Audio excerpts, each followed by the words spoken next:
Hello, listeners, and welcome back to the Dual Screens podcast. It's gonna be a very chill, very relaxed episode this week. I feel Steven's off; he's in bed. He's a very tired boy, and I'm flying solo, but that's totally fine because I enjoy flying solo sometimes. And joining us this week, and I'm very excited about this one, is John O'Reilly and Greg Harding of Flightless, developer of Doomsday Vault, which sounds a lot more terrifying than it actually is, let me tell you. It is a puzzle game that tasks players to collect seeds and nurture them to grow new sustainable crops. Gentlemen, welcome to the show. How you doing today? How's it going? Good, good. Thank Do, you. doing good? Doing Yeah, all right? yeah, yeah. It's been busy times, but it's good to be on the other side of releasing the game. Yeah, so the game is out. It's on Switch, it's on Steam. What's the before we get into the actual what the game is, what do you do in it, where did it come from? What's the reception been like on your end so far for the game? Yeah, it's been pretty good. I'm pretty happy with the release. The game is, like you said, it sounds menacing, but it's actually Yeah. quite family friendly. And we came up with a game idea when we'd read about the global seed vault called the Doomsday Vault in Norway, having issues with climate change. You know, things were melting, and the way it was built, the ice was rolling back into the vault and jeopardizing basically our sustainable seeds that have been housed there for years in case of some kind of tragic event. And we thought that was a real kind of nice spark of an idea for a game. Wow. What if we set the world in this post-apocalyptic thing where your task is going back and rescuing the last seeds and securing the biodiversity? All right, so that's actually a good place to start because this game is very light on story and lore. Um, and I want to know off the bat, without confirming what the actual plot is, what brought us to this point in the world where you have to go around collecting seeds and preserving them and nurturing them so we don't like die as a species. Well, there's a backstory which involves a climate catastrophe, Mhm. and we don't play that out specifically in game, but it provides a grounding for the setting the scene. So we introduce the player to that scene through art and game design. So the first level starts at a flooded city. So it's Mhm. a very familiar situation for people knowing what cities are, but the unusual situation being that the water level was right up to the rooftops. So we Right. kind of set the game ideas and story through art and through gameplay rather than explicitly having dialogue or narration through the game. Gotcha. All right. So before we get into the real details here, I want to just have each of you go over what your respective roles are over at Flightless and all those fun details. So, John, we'll start with you. What do you do for Flightless? I'm the founder and creative director, so it's my job to make sure that everything goes out the door looks good. Mhm. And my background is actually graphic design. Flightless started off as a design studio, and we've transitioned into game development over the last 3 or 4 years full time. But Greg and I have always made games part time when we were doing our studio work, and the desire was always to be, doing our own products. So generally, I look after the art team, run the business side of things. A lot of the stuff that we share, we're fairly flat hierarchical in terms of the studio. But yeah, anything aesthetic and concept, that's my bag. And everything that's not what John does, everything technical is on my side of the fence. Yeah, as John said, we've been working together for, well, it's been a long time now, over 20 years. Yeah, Wow, And yeah, 20 years. yeah. yeah, Not at Holy Flightless, but cow. in various formats, in various companies and studios and things. So, did you always just find yourselves working on the same projects like serendipitously, or how did that come about? Like, well, we started out with fairly small teams, like mhm. the dawn of the web, pretty much. We were doing interactive design and stuff together, and I was the sole technical person surrounded by about 8 or 9 other designers. So it all kind of flowed downhill from the design team to Yeah. me before that company expanded a wee bit. So yeah, just about every project that John worked on, I was involved in somewhere along the line. And then when I moved companies, I would headhunt him and bring him to the company You that I know, moved to. follow. And then then we set up our own company and doing interactive design and branding and web and museum installation stuff. And as John mentioned before, we were on the side doing our own games and products, and the App Store came along and released little iPhone games and gradually expanded from there. So in terms of the current roles, I'm purely on the technical side, some of the game design side. I will look at graphics and look at design with amazement, but I try not to do the bad thing. Do bad things. I have to get clearance to use Photoshop and things like that. Gotcha. I think you described it. We had a call the other day, and Greg described it pretty well. He's in charge of making the art team's hopes and dreams come true without melting the device that it's playing on. Oh, yeah. Without trying not to by the laws of physics. Yeah. How big is the team over there at Flightless?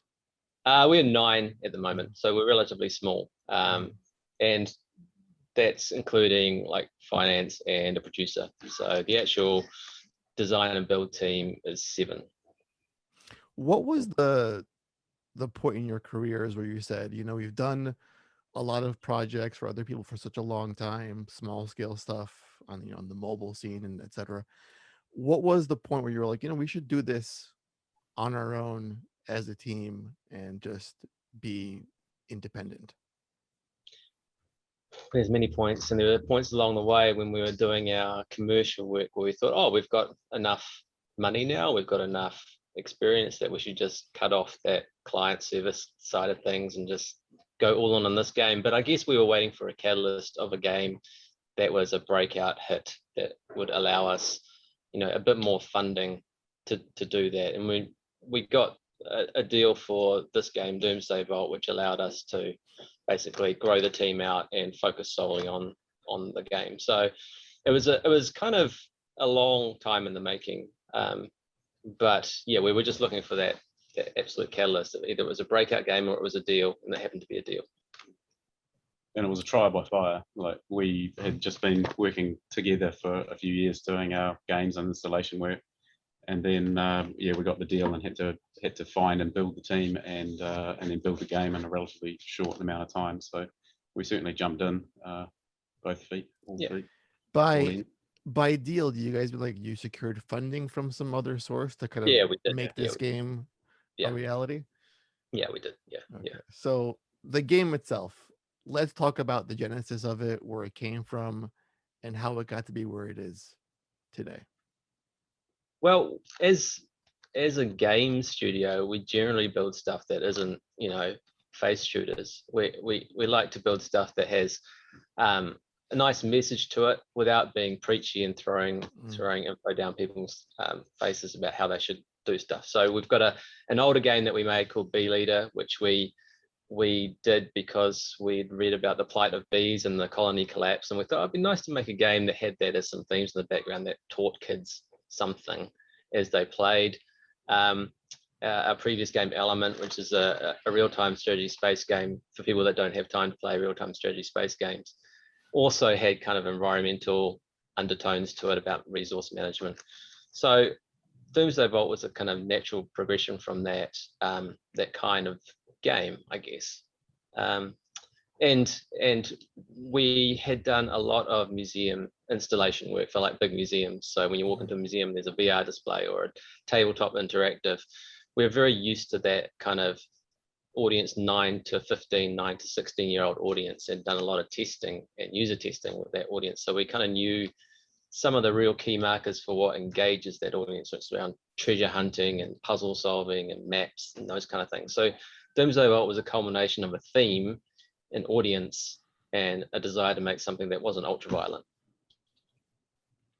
Yeah, I mean, I play too many violent games anyway, so a little break from that goes a long way. Because, yeah, it's just I spend most of my time playing games I'm slaughtering people endlessly without mercy, and then when I get bored, I go to one that's sort of just like it in many ways. I'm still killing a bunch of people. But then your game comes along. I'm like, you know what? This is like a perfect, I can lie in bed, play some puzzles that aren't very obtuse and make me feel dumb. That in a way most puzzle games do. It's reassuring. Yeah. So thank you for that off the bat. Well, there's a fine line there, isn't there? Like Right. you can onboard people so much to the experience where you're not providing a game, you're providing a walkthrough. Right. And that's actually I'm curious now because I'm wondering what it making a puzzle game. Because if I were to sit down and like try to make a puzzle, I'd be like, am I smart enough to like build a puzzle and make a full puzzle game? How do you get to that point to know that you have enough higher brain function to to make a puzzle game or to feel confident enough to make something that's actually challenging to people? Because I feel like I would be like, nope, this is not I'm not fully cooked enough for that kind of thinking. Yeah, it's a good question. We did a lot of we didn't have a great deal of time, as I said before. We did a lot of white boxing and prototyping. We started with a relatively modest set of interactions and abilities that the robot slash small human had. So we constrained it. We had some real constraints, and we had a relatively younger audience in mind. So it wasn't necessarily an older person's game that we were focusing on or anything. So yeah, maybe the puzzles didn't have to be real Mensa level disastrous, for I think regular people kind of stuff. I think you'd be surprised if you've got a character in a game that you've hooked up and you've got them moving around and there's controls, and you allow that character to pick up a box. Just that action alone, what can you do with that box? What can't you do with that box? What is the flow-on effect of this character having a box? Can he drop it in water? Does the box flow away? Can he throw the box? It starts to blossom out of the mechanics that you give the character, the abilities that you give the character. So I think the original idea for Doomsday Vault was a little bit more almost turn-based, and it turned into a lot more kind of arcadey once we worked out the dynamics of it. And there was a real I guess it was a balance between our audience and how sophisticated those puzzles got, because we do have, I'd say, 2 or 3 puzzles in there that are quite hard, and restraining that back was a fine line the whole way through, because we could go completely sick on puzzles. Right, because I always go back to this was designed for the player to win. At some level, this was made where I can solve it. There is a solution to get through the end of this puzzle. I can't be this stupid. And in addition to that, well, the puzzles had to be solvable, but we wanted the game to be completable. So there's completionist aspects to it. You can go back through some of the levels and collect nutrients and do extra stuff. But the core game itself, we always wanted to be able to have players finish that and feel good about finishing it. We didn't want to tax people's time. And previous games that we've done, we avoided just endless stuff and just throwing in lots of extra, loads of endless levels or things that were impossible. It's nice to complete a game, and I think all of our games, and particularly Doomsday Vault, like there's a definite finish. You can reach the end, you can complete the game, you can find all the stuff, grow all the plants, feel good. But I think that what you said is actually probably the litmus test of a good puzzler, right? You can't do a puzzle the first time and then you think to yourself, no, this is solvable, otherwise the devs wouldn't have made it this way. And then you solve it, and then you get that dopamine hit from solving it, and it's like, okay, I feel good. But you don't want that to come too easy, otherwise it's not a puzzle. Right. And also seeing, again, back to the nutrients, like seeing the little counter really scratches that completionist itch that I always have in games like this, where it's like, okay, I have something out of 100 and it's on this map. I'm just going to keep walking around till I find all the things because I just have to. Because and I feel like it's like the OCD, like all right, I can't walk out of here without all these goddamn nutrients. And there are a few sneaky ones. John and I do the placing of those. There's a couple that are pretty tricky. We get the odd email and the odd tweet asking, like, where is this final 5? Where is this final 10? And I have to like jump into the editor and go, well, actually, where is that? And I have to go find it. They're all visible. Yeah, you can see them all. Sneaky. we're working on some new levels at the moment, and Grant, who does a lot of our design and puzzle design, was asking, well, could I hide the nutrients in something that you have to blow up? And we thought about it and thought, no, we haven't done that for the rest of the game. That'd be really hard. And it does mean that then the robot would have to go around and you would blow everything up to find out if there were nutrients inside it.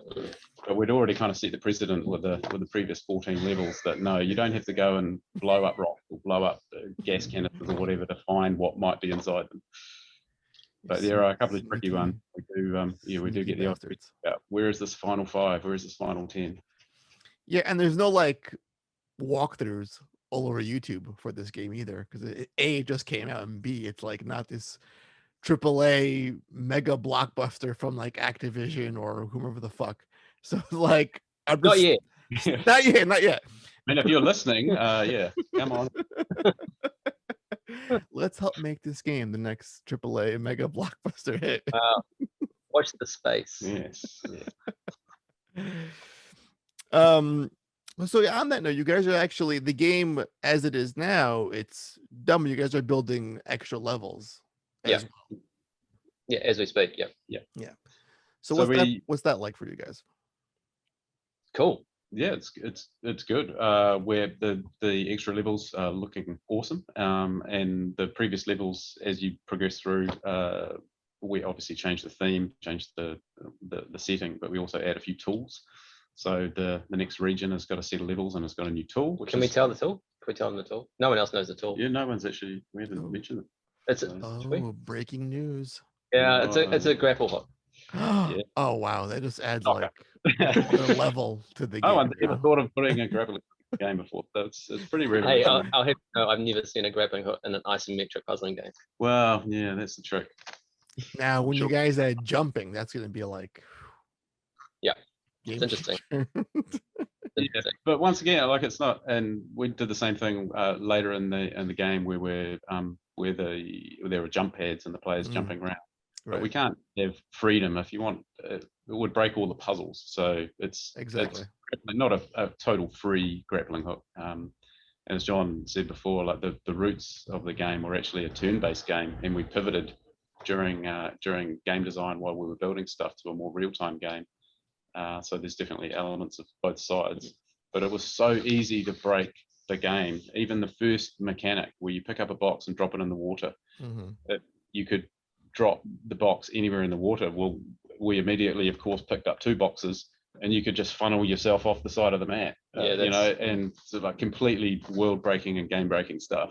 So we kind of had to go, well, actually, all of the stuff you interact with is not going to be necessarily on rails, but it's going to be constrained. It constrains the puzzles, constrains the focus of the game, and meant for us, you didn't just come across 2 boxes and a bit of water and just like go around the side of something or off the side of the map. And so same thing with a grappling hook. It can't be completely open, but there's some pretty tricky stuff. There's some pretty cool stuff. Yeah. And as our team has grown and got more comfortable with our engine, we know where the limits are. We've had quite a bit of fun as that kind of growth has happened and that learning's happened, where the last couple of levels, particularly the last region in the game at the moment, Egypt, that's the levels that we're most proud of. And we haven't seen so much content and so many reviews and stuff mentioning that stuff, and that's actually our favorite content of the game. And then that's being recognized as well in the new levels. The design's better, the flow's better, the puzzles are trickier. There's more of a sense of exploration and other good stuff that earlier in the game we didn't get to. It was quite linear for particularly the first couple of levels for the onboarding and things like that. But now that we're up into our 4th and 5th regions, we're being able to combine some of those basic tools and those earlier puzzles into not, as I said before, not like Mensa level monstrosities, but certainly a little bit more brain tickling, which is cool. Speaking of the game's mechanics and how the core gameplay loop sort of plays out, what did you guys look to for influence with regards to designing the actual gameplay? Because you're mentioning the grappling hook now, it sounds like very Bionic Commando to me at some point. Were there other games you were looking at for influence or inspiration when building out Doomsday Vault on the gameplay side of things? Yeah, I think Lara Croft Go was a big inspiration. Oh, okay. Yeah, I see that now. The setting and the camera angle and the audience. We use kind of a node-based travel system similar to Lara Croft Go. And the initial influence on the turn-based as opposed to the real-time. Yeah, We pivoted away from. yeah, but actually other games, it was more a feel, really. There's a lot of kind of reference in there from kind of post-apocalyptic movies, and the main thing really was the exploration. And we described the robot character as a combination of Indiana Jones and Wall-E. It's like a science-based thing with robotic abilities searching for these things. So it's not combat. Every tool on the suit is science-based. Okay, there's an explosion device, but that's for excavating. It's not for blowing people up. So it was really important to us that we kind of kept that idea that the robot is on a mission to discover things, not necessarily blow stuff up. But yeah, so movies. But yeah, Lara Croft Go was quite a big influence. Were there any tools or mechanics that you, say for, of course, the grappling, you wanted to implement initially, you may bring about like sometime later down the line with additional levels or maps? Yeah, we had quite a few tools that didn't make the cut or that would have been world breaking, like jetpacky kind of stuff, vertical stuff, rocket boots, and outlandish things like that. We some of the early ones that we didn't get to, we wanted to have the robot be able to fix things. So we were going to have like a duct tape tool. But, you had a leaky pipe and you just come up and like duct over some. The room's filling up with water and you've got to run around and fix some pipes or whatever. I forgot about a duct tape tool. Yeah, the duct tape. I'd like to bring that back. Yeah. And that also gave rise to other ideas like welding. Like you could have a welding tool to fuse some things together and stuff like that. I always want to do the duct tape one though. Yeah, that's a good idea. And the other one really was probably the scanner. Our original prototypes had a scanner that followed the robot around, and it was going to reveal things or not, depending on what mode it might have been in and stuff. We just felt that ended up being, you're already wandering around doing exploration and blowing holes in walls and stuff like that. The scanner had slowed that down and just added a layer of complexity that, well, actually, the robot, you're in a suit, you should have some kind of heads-up display working for you the whole time. So we scratched that one as well. But I would, of all of those, I think I'd like to go back to the duct tape. Yeah, duct tape's cool. Yeah, pretty cool. Yeah, that's got to happen at some point. I would, whatever you're working on now, just put it aside and just focus on this duct tape thing because it sounds incredible. Yeah, I'll think about that one. Yep. I don't know how to implement that, but that's the thing. Yeah. Is the idea to release a batch of additional levels and then walk away, or keep adding more as you go along? What's like the roadmap for this thing in the future? Well, we've got a new what we call a region in development, which is 4 levels, I think, and that's our story side, our adventure side of the game. And then we have smaller bite-sized levels, which are the challenge side of the game, which are a little bit more hectic, and they've got leaderboards. So the idea is to maybe launch a couple of those challenge levels, then roll out the big adventure level. There's lots of other regions we'd like to play around with. The theming gives us a wealth of opportunity to explore different areas of Earth and mess with them, so you're not used to them. We've got, at the moment, we've got like in Egypt or pyramids level, but it's underwater, for example. An ice level would be really interesting. So there's quite a lot of work involved in getting the new region done. So we'll sprinkle some challenge levels in and around that. And the good thing about the challenge levels is they're just like a couple of minutes, and they teach you the tools, or they teach you kind of movement, and they're relatively bite-sized, but people enjoy them. So the idea is, to keep doing that until there's, the tail end of people stop playing means that we had to stop supporting it. But that's a long way off at the moment. Right. I do want to touch on this game's sort of core theme about sustainability and green, all that fun stuff, because I like how there's this underlying message that's not, again, as you said, not too preachy. Because, for me, if something is really overtly blunt and shoved in your face, I immediately go the other way. And I'm like, you know what? I'm going to start polluting and have 10 kids to increase my carbon footprint in the world because this game is just being way too preachy right now. Yeah. Um, how do you balance that? How do you deliver a message that's not that's going to have an impact but not come across like you're trying to push something onto people that would in a sense turn them off from that core message? I think that's where yeah, I mean, I think that's the setting for us. It's like grounding the world in a setting. Mm-hmm. So when you do that, you have to describe a world. You have to come up with a backstory to design for, right? So our world has that imbued into it. Like as you travel around the Doomsday Vault world, you're presented with areas that are not normal. Why does this look like that? Why does that look like that? The other thing we took the approach on is, rather than having any kind of other on-screen text or narration, is that we would just tell the story from the positive side, right? So you're collecting what we've selected as really important plants in the world, and let's just tell people why these plants are important, and not from a heavy science point of view, but just for like food, medicine, construction, biodiversity. Let's just showcase some amazing plants that people might not have ever heard of or didn't know that were so useful.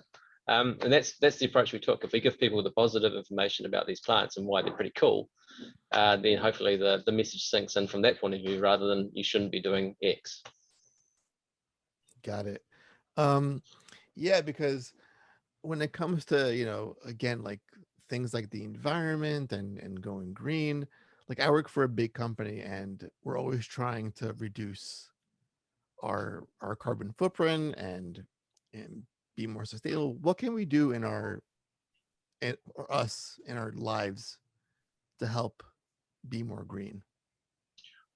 That's a big question. I know it's a big one, but you guys seem to be in this realm, apparently. Yeah, I mean, yeah, I suppose we've been exposed to it, as we mentioned with our previous games, and particularly with Doomsday. It's obviously quite a topic on everyone's minds, and I guess the setting, as John said before, we didn't want to be too preachy. There's a lot of the stuff already being talked about all the time, so we didn't want to go too heavy with it.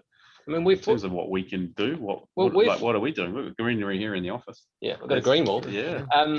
We're fortunate that we work in games and we don't need a large, manufacturing plant to stamp out widgets and send around the world, right? We're very, the business we are in is those widgets. Yeah. And so from that point, we're okay. We can always do better. I mean, just silly little stuff that seems inconsequential every day, but we give all our workers not recyclable, but glass coffee mugs to go and get their coffee. Just stupid little stuff like that. It's zero effort, but it does make a difference. We're based in New Zealand. New Zealand has I don't know whether it's got an idea of a clean, green, nature friendly place. And we're very lucky, for example, on COVID at the moment, that we're not locked down. We're doing it pretty well. But I feel like when you come from a small country and nature is on your doorstep the whole time, you're a lot more aware of what's going on in the environment, as opposed to if you're in the middle of a big city living in an apartment.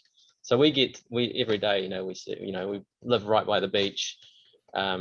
We see the effects of climate because it's the area we live in is a crop growing area of the country.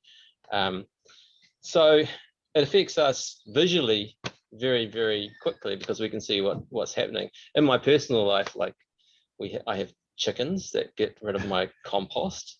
I compost food. And wow. Yeah. It's surprising when you treat your land or your house, in a way that things recycle themselves. It's surprising how much rubbish you don't throw out because it just all feeds on top of each other. So we plant veggies, we grow our own food, chickens eat the rest of that, goes back into the soil, plant more veggies. It's kind of a nice cycle, And yeah. I'll say, I'm not being preachy now, but living seasonally, eat what's in season. Tomatoes are not in season. It's winter. Don't eat tomatoes because they'll come from overseas on a plane somewhere. Yeah, but they're like all over the shops though. You'll exactly. always find tomatoes. wherever Exactly. you go, any time of the year. They Yeah, grow like weeds. Yeah. oh, go ahead. They grow like weeds here. Oh yeah. So, I'm actually big on stopping food waste when I cook. Mm. Yeah. I'm big on like, can I make like a broth out of this? Are these bones somehow? Like, can I Yeah. use the stem of this thing? That's I think what I do the most in my house. That's cool. Yeah. Well, Yeah. you've got quite a bit of experience with broth making I've as well. made a fair bit of You've made bone a broth in fair my bit of time. broth. I mean, it's a good part. Use everything. Right. So I do have to ask though, New Zealand, is it really like Lord of the Rings?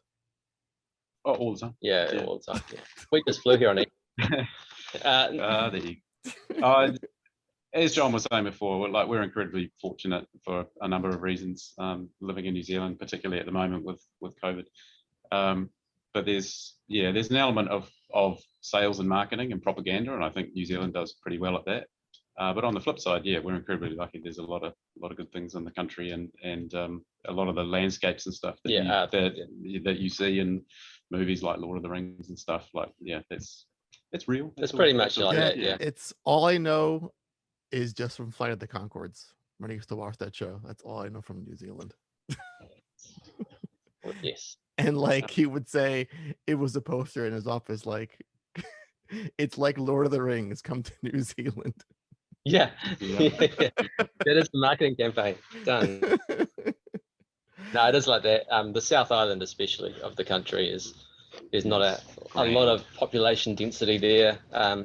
There's more sheep than people by about tenfold, I think.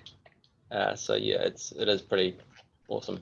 How far away are we from a game like this being a work of fiction to a documentary about how our civilization collapsed on itself?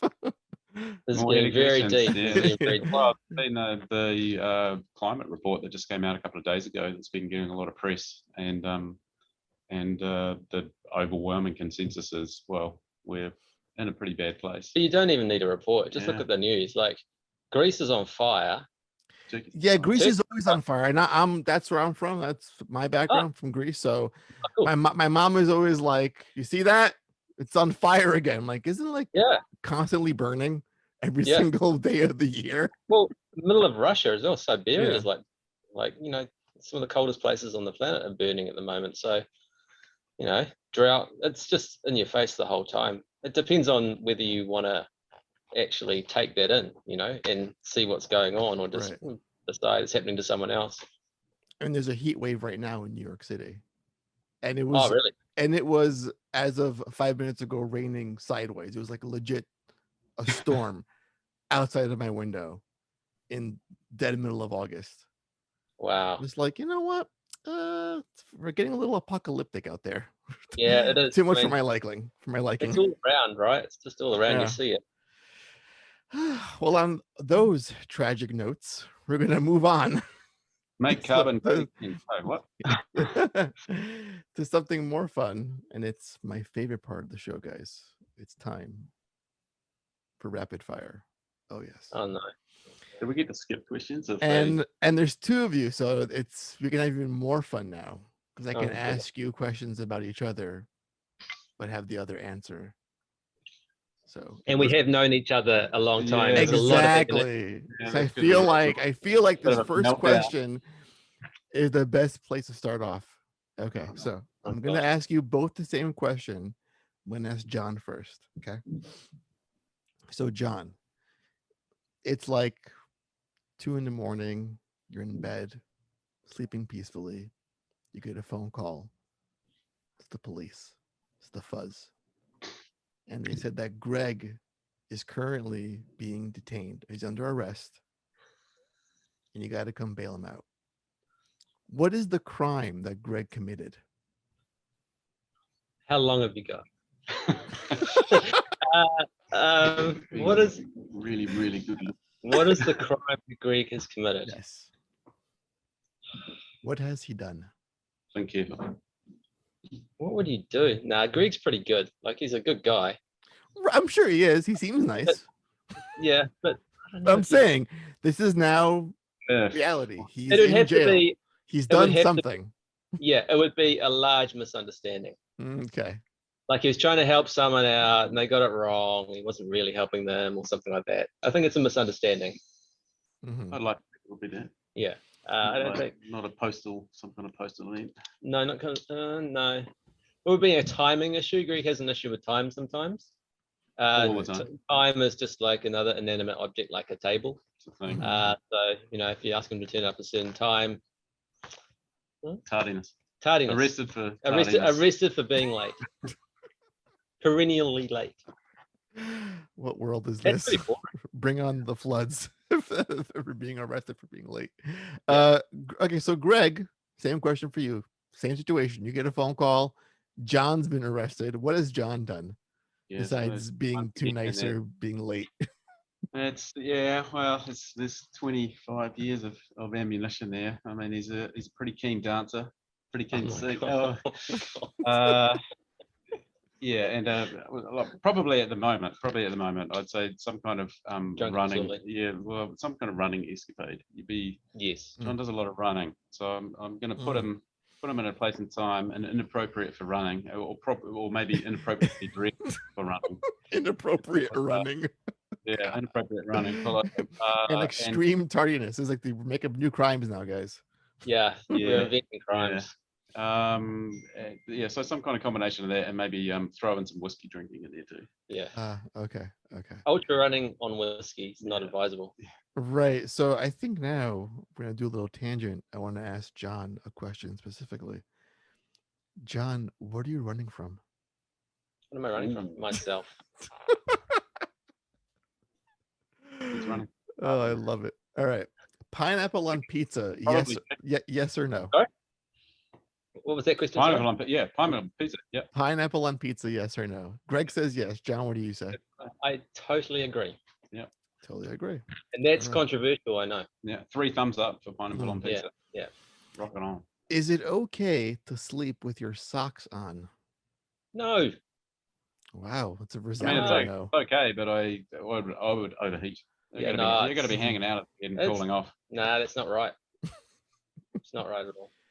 Speaking of things that aren't right, when you're getting dressed and going about your day and you have your socks and your shoes beside you, do you put them on sock, shoe, or sock, shoe? Sock, shoe. Sock, shoe, shoe every Okay. time. I'm still trying to find the psychopath in the indie dev community. It's going to say sock, shoe. Oh, And there'll just- no doubt be plenty. I'm going to call the prisons and be like, you go to jail, sir, because... It's all about balance. If you've got sock, shoe, But people and do no- it. it's like what happens if there's an emergency, there's an earthquake, you Who got does that? crazy. See, also like button shirt up or button shirt down. Don't wear shirts. I mean, don't wear shirts for a start, but I once put on my jacket without having put on pants first. Is that weird? Yes. I had Yeah. like the boxers, You look like some kind the of shirt. yeah. look No, on you my look jacket. like a streaker. Yeah, right. Well, did you have pockets inside your jacket that you were selling stuff from? Is that- yeah, my flasher coat. was it an overcoat? Was it a long overcoat? It was a peacoat, Oh yeah. Okay, that's dodgy. which in the wintertime, when I go to the gym after work, I usually get changed at the office and I wear like, shorts. So it's like, you just see like the whitest, palest legs and this black peacoat on top. Right. And my boss is always like, where are you going now? yeah. What Are do you you- dressed under- Yeah. What are you about to do at like 8 o'clock at night in the city? Yeah. Okay. What is something you have done that should have gotten you killed Oh, and you survived somehow miraculously? back to running. I ran too far and ran out of resources. Started hallucinating and forgot where I was, and luckily made it back to the car. And I was in the middle of nowhere, like literally in the middle of nowhere. Very stupid, and my wife wasn't very happy with me once I told her that story. So it's more my wife killing me than the experience of being in the bush. When you started talking about the rescue beacons and stuff, wasn't it? Yeah, I need to get a GPS rescue beacon. Would be So wait, were advisable. you like doing like a trail hiking thing in the woods? Yeah, I was running into the forest and thought I could run all the way back, physically pushed myself a little too far, ran out of water, that kind of thing. No cell phone coverage, hallucinating, trees turning into goblins. Before Just before I that get before I get to Greg, John, what made you run into the woods? training. It's training. It's more fun. Would you believe? It's for fun. I don't understand it. I've been trying to understand it. And you were hallucinating. Yeah, you get so tired, like I wasn't that fit. It was a 29-kilometer run, I think. Okay. And Convert around to miles, quick. convert to miles. I don't 15? know. Yeah, 18? 18 miles, 19 Sure. miles. Sure. Thank you Just for think- that, by the way. Thank Yeah, you yeah. for the conversion. Yeah, I was fine up until about my kilometer 25, and then things went south pretty quick. Right.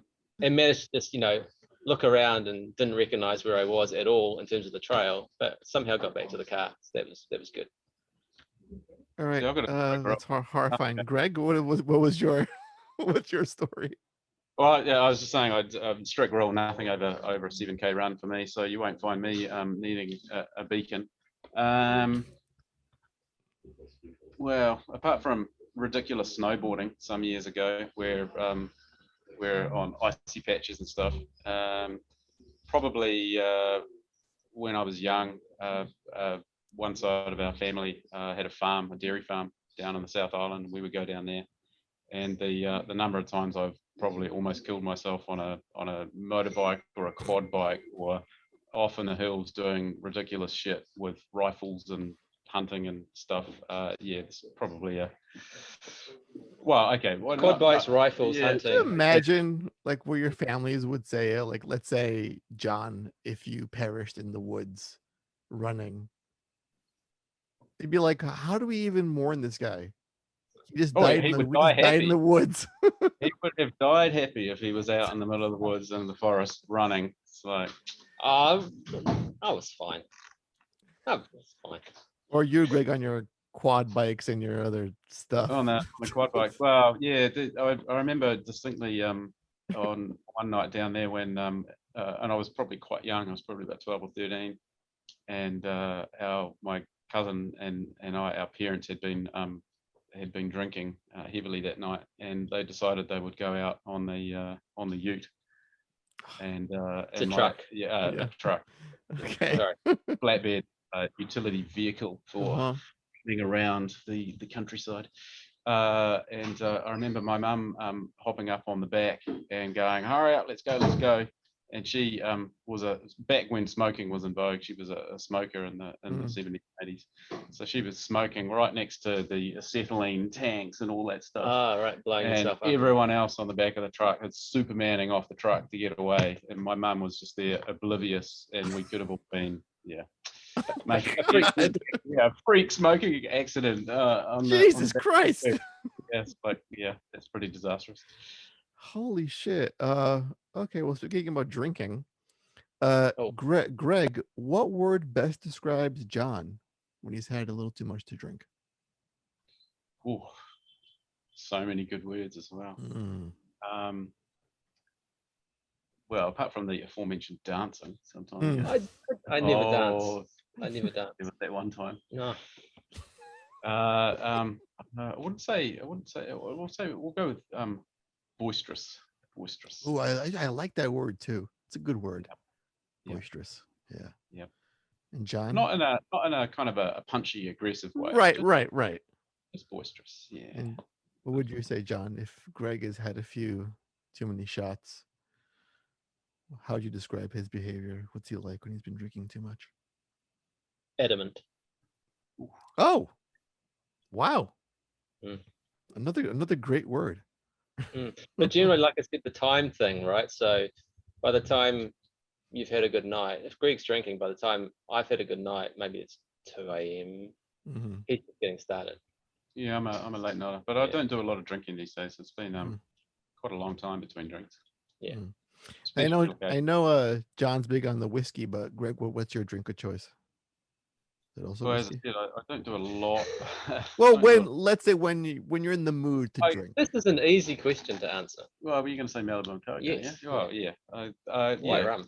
White rum. Oh, Yeah. okay. We used to have a few sessions back some years ago when we'd finish projects or need a good night out, and we'd go and go down to a pool hall with the intention of playing pool for 2 hours, and then 6 or 7 hours later, and quite a few Malibu and Cokes later, suddenly realised that it was time to go home. 7 or 8 hours of pool and Malibu and Coke, and that just became our lolly water of choice. It was just if you go and play pool, you have a couple of quiet hours, and then it's 5 or 6 hours of Malibu and Coke.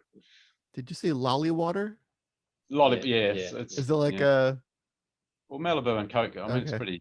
pretty sweet, Yeah, and it's like it's not an all occasions drink. I wouldn't it's Uh-huh. kind of like suntan lotion in a liquid alcoholic form. Coconut. Well, you know Malibu? It's coconut, Mm, coconut white rum. Okay. Love it. I love it. But less protected. But you know, protect. Right. If you guys were given the chance to work on any IP that exists Oh, this in is Oh, all of video games, and you can cut have you off like, right there. oh, I'm being cut off. What's happening? Oh yeah. no. You guys have had time to process this question before in your heads and think about it? Go ahead. Please continue the question. Well, I was gonna say, with an unlimited budget, what would that IP be? Dune. Which one? Strongly. Dune. The movie Dune. Frank Herbert. The movie that's coming out June. Denis Villeneuve. No, doesn't ring a bell. Come on, man, get on the hype train. Get on the. I'm trying to think. Giant worms. Dune. Oh, Dune. Oh, sorry, Dune. Dune. Yeah. Not the Okay, Dune. Dune. Dune. Dune. I thought Yeah. you said June. I was like, what's June? No, Yeah. I did say Sorry. Oh, pronunciation. Dune. Dune. Mm. Yeah, Dune. I just saw a funny TikTok regarding Dune. Some guy was like, I'm reading the book. I'm 100 pages deep, and I have no idea what's going on in this book. Oh, I think that's intent. Isn't it, just about? I'd say if he's into the 4th book, yeah, then he's deep in the weeds, and that's hard to get out All of. right. So you'd like to adapt Dune as a video game. Oh Great. yeah. Yeah. What Yeah. about an established video game IP that exists out there?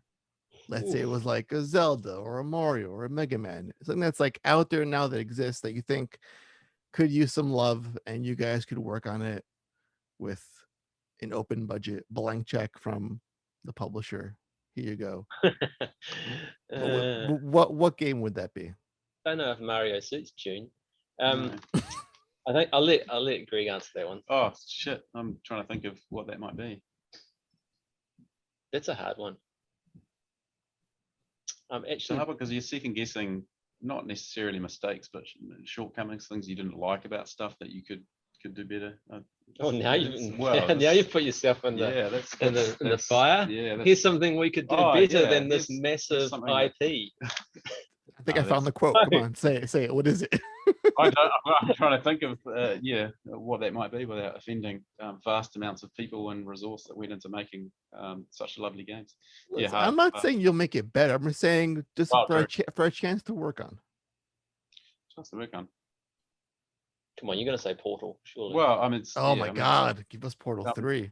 yeah, I mean, it's some of my favorite games in recent years have been more I mean, similar to Doomsday Vault, quite isolating and puzzly. Like we played through The Witness, fantastic. oh, that's a great game Last too. couple of games before that were Portal 1 and Portal 2 that I played to completion. Absolutely loved them. Just loved the setting and loved the puzzles and stuff. So yeah, that'd be neat to Portal play would be with great. play with that kind of stuff. I mean, Valve is doing fuck off with that game anyway, so I might as well take it. Who's to know? Yeah. We'll see. Well, they did do the Half-Life Alyx, which we played. Why do you make it sound like you know that the Portal 3 is coming? You're like, we'll see. Like, what do you know? Do you know something? We don't know that. Uh-huh. What has Gabe told you?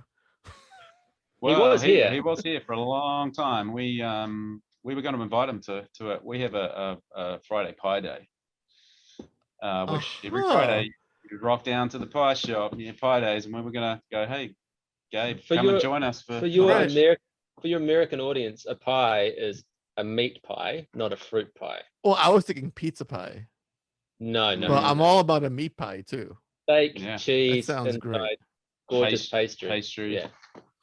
Ooh, that It's sounds not a delicious. superfood, but it's delicious. And he might have been on some super yacht with a bunch of people up in Auckland, but we thought we did half pie over some whiskey, I think.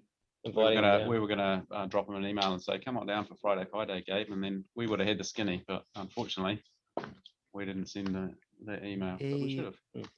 A super yacht. I don't know. Yeah. He actually did a lot of really good stuff when he was here. He Right. he engaged a lot of the development community, Mhm. like game dev stuff, as well as wider kind of technology seminars and interviews and stuff. I think a little bit of media interviewing him now and again. Oh, sorry, I just got my nose. That's the downside of having a lot of plants in the studio. We've got a lot of bugs. Oh, the number of bug, sorry to any bug fans. I hope you didn't kill that bug. Yeah, the number of bugs I've snorted and eaten in the last couple of years. We do have, New Zealand has the benefit of being this kind of Airbnb for billionaires during COVID. Right. So they just end up, like Larry Page just end up being here, I think, recently. Yeah, from Google, and Gabe was here, and Gabe was here with a bunch of people that he was on holiday with or whatever, and then COVID came and he stayed for a year plus. So, but he was actually pretty engaged. Like he could have just been fully elusive and not had anything to do with anyone. But he got into some racing car stuff, and he was sponsoring events up in when I say up in Auckland, up north of us in Auckland, music events and stuff to say thanks very much for good times and support and all that sort of stuff. And some of the local game devs have obviously been engaging with him as well. So yeah, it's been pretty fortunate. That's fascinating. Holy shit. This is why I love Rapid Fire so much. You never know where it's going to lead us. And now we know all this stuff about Gabe that I didn't know before. Fascinating. All right, boys, before we wrap things up, where can we find the game? You guys give us all the social media plugs, all of the we're all over the socials, all the PR spiel. Hit me. Doomsday Vault is available on Nintendo Switch, Steam, Epic Games Store, and Apple Arcade. You can find links to all those stores, the store of your choice, on flightless.co.nz or at flightlessnz for the Twitter handle. And Doomsday Vault Game. Oh, doomsdayvaultgame.com. All righty. Well, we try to buy doomsdayvault.com, but it's too expensive. Excellent. Well, that's going to do it for this week, listeners. Gentlemen, thank you so much. This was a lot of fun. I learned a lot about you guys, about the game, about the environment, and how we might not be as doomed as we think we are if we change a little bit. Yeah, just a little bit here and there. Just a little bit. Well, thank you for coming on. I really appreciate you guys and your game. It's a lot of fun. It's super chill, and it's the perfect game to take with you to bed and just turn off all the worries of the world and just enjoy a nice, fun, relaxing, cute as fuck puzzle game. Thank you. Right. Thank you. Thank you for that. You can take that quote to the bank and cash it, baby. It's all yours. Socials, we ride. Well, that's it for this week's episode, listeners. Thank you so much. Thank you, Greg. Thank you, John. And as always, please be excellent to each other and to Mother Earth.